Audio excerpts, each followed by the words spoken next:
السلام علیکم ورحمۃ اللہ وبرکاتہ۔ محترم ناظرین، ایک بار پھر میں آپ کے سامنے نماز وطر کا طریقہ لے کر کے حاضر ہوا ہوں۔ پہلی ویڈیو میں نے آپ کے سامنے عرض کیا تھا کہ نماز وطر کی اہمیت اور فضیلت کیا ہے۔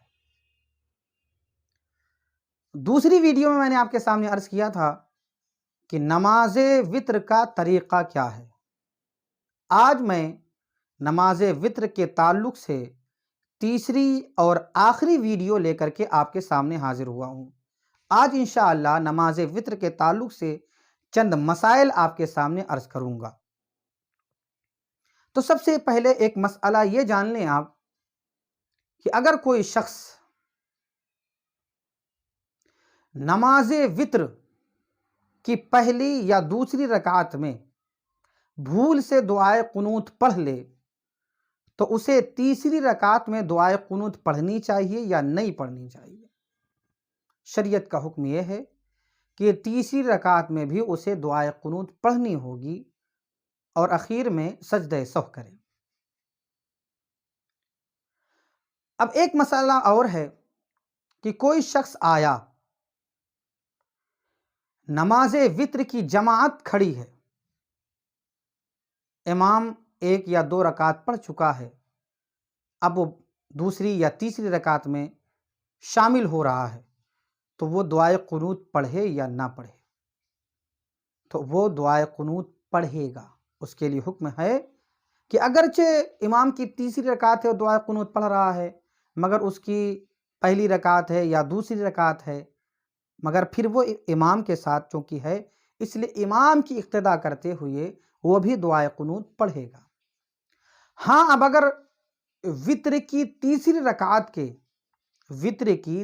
رکعت کے رکوع میں شامل ہوا ہے تو اس کی یہ پہلی رکعت ہے، امام تو نماز مکمل کر لے گا مگر اس کی یہ پہلی رکعت ہے، اب اس کے بعد دو رکعتیں اور پڑھے گا، تو ان دو رکعتوں کو جب پوری کرے یعنی تیسری رکعت پڑھے تو ایسے وقت میں دعائے قنوت پڑھے گا یا نہیں پڑھے گا؟ شریعت کا حکم ہے کہ اب ایسے وقت میں وہ اپنی تیسری رکعت پوری کرتے وقت دعائے قنوت نہیں پڑھے گا۔ شامل ہوا امام کے ساتھ مگر اب وہ تنہا ہے تو اس لیے نماز وطر میں دعائے قنوت نہیں پڑھے گا۔ اب ایک بات اور ہم یہاں جاننے کی کوشش کرتے ہیں کہ کوئی شخص نماز وطر پڑھ رہا تھا، تیسری رکعت میں سورہ فاتحہ اور دوسری سورت کے بعد اب اسے دعائے قنوت پڑھنے کے لیے ہاتھوں کو اٹھانا ہے، مگر غلطی سے بھول سے وہ رکوع میں چلا گیا۔ رکوع میں جانے کے بعد اب اسے یاد آیا کہ میں نے وطر کی نماز میں دعائے قنوت تو پڑھی نہیں ہے، اب کیا کریں؟ ہم واپس جائیں یا نہ جائیں؟ یعنی واپس کھڑے ہو کر کے دوبارہ نیت باندھیں اور دعائے قنوت پڑھیں یا نہ پڑھیں؟ تو شریعت کا حکم یہ ہے کہ اب وہ واپس ہو کر کے دعائے قنوت نہ پڑھے، بلکہ رکوع میں تو پہنچ ہی چکا ہے، اب وہ رکوع کے بعد سجدہ کرے اور سجدے کے بعد اتحیات، پھر اتحیات کے بعد سجدہ سہو کرے اور اپنی نماز مکمل کرے۔ اور اگر واپس ہو گیا ہے، اپنی لا علمی کی بنیاد پر واپس ہو گیا ہے، تو دعائے قنوت پڑھے، دعائے قنوت کے بعد میں اب رکوع سجدہ کرے اور اس کے بعد پھر اس کے اوپر ضروری ہے کہ سجدہ سہو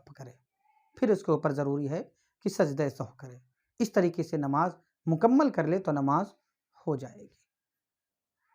السلام علیکم ورحمۃ اللہ وبرکاتہ۔